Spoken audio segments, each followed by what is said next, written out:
Hi there. Thanks for joining me for another issue of It's Like This, the read aloud version.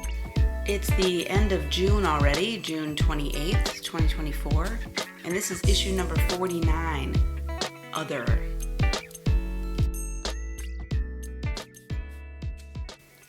The other day I was completing an online survey to give feedback on a company's mindfulness and meditation content.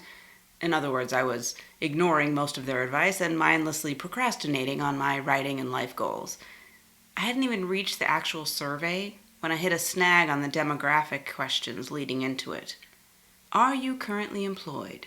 Yes, full-time. Yes, part-time. No, I'm retired. No, I'm a stay-at-home parent, homemaker. No, I'm a student. No, I'm looking for work. No, I don't work right now. Other. I clicked yes, full-time, because this is true.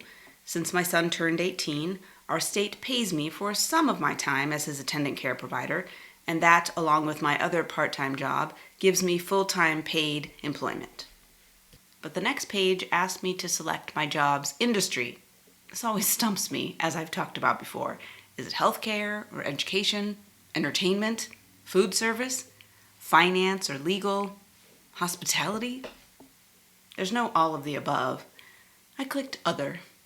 Then they asked me to categorize my current job level from entry level up to an executive position. I chose founder. Why not? I started into the questions on mental health and self-care, telling them how often I meditate, which podcasts I like, my exercise, eating, and sleeping habits, and which books or content from thought leaders I found helpful. But apparently, none of these things has helped me not feel invisible every time I fill out a demographic survey.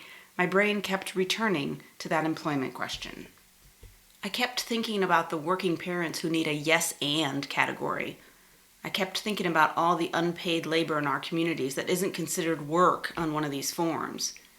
Soon I found myself clicking the back button furiously, like risking a paper cut on my test booklet to fix an answer before time runs out. But the back button only took me to the front of the regular survey. It wouldn't let me edit the demographic portion. I sat there, mindfully fuming. I knew I was about to do that thing where someone sees a simple post on a community board praising, say, a local dessert shop, and responds with, "I can't eat ice cream, I'm lactose intolerant." This post is not for you, Linda. You can keep that thought to yourself and scroll on past. This survey had nothing to do with my issues of self-identity. It wasn't about caregivers or disability or even paid versus unpaid work. This company just wanted to hear how I'm using their mindfulness products and if I might be interested in other offerings for self-improvement. Some anger management tools might be good.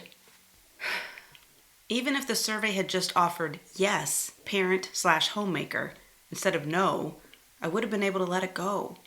I know, they can't include every possible work-life scenario in a questionnaire like this, and they're really asking if we make money at what we spend our days doing, as if we all have a choice in the matter.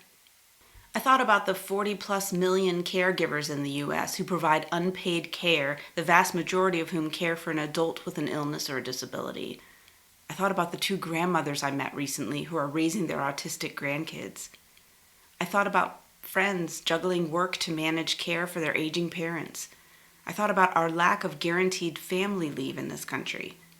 I thought about the parents who've left the workforce because they can't find programs to take their medically fragile or behaviorally challenged kids.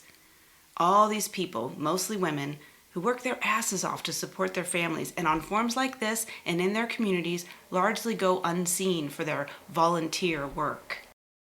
I couldn't let this go. I closed out of the survey and started over from scratch. This time at the Are You Currently Employed page, I clicked Other and left this Linda-esque explanation. I work 2 paying jobs, one of which is as an attendant care provider for my adult son who has a disability. The bulk of my employment, however, has been unpaid labor. It would be more accurate, inclusive, respectful, if your survey didn't require parents and caregivers to answer no on the question of whether they work. Yeah, those poor survey data crunchers will likely receive my response with an eye roll and an, "Oh, geez, take it to your therapist, lady." But I I felt compelled to leave this comment because I am a fan of this wellness company. They offer engaging, smart content on how to live more sanely. Lots of advice I find useful, even if I'm not one of the working professional types they seem to be targeting. I thought someone there might care to know that we are here too. I did stop myself from hitting the comment button a few days ago when they posted a video of meditation hacks for busy parents that reassured us, only half jokingly, that eventually kids move out and then you'll be able to reclaim your time. This post is not for you, Linda. Keep your thoughts to yourself and scroll on. Listen, I really benefit from meditation, the study of mindfulness, healthy eating, and regular exercise. I really, really do. Could you imagine what this rant would sound like if I didn't?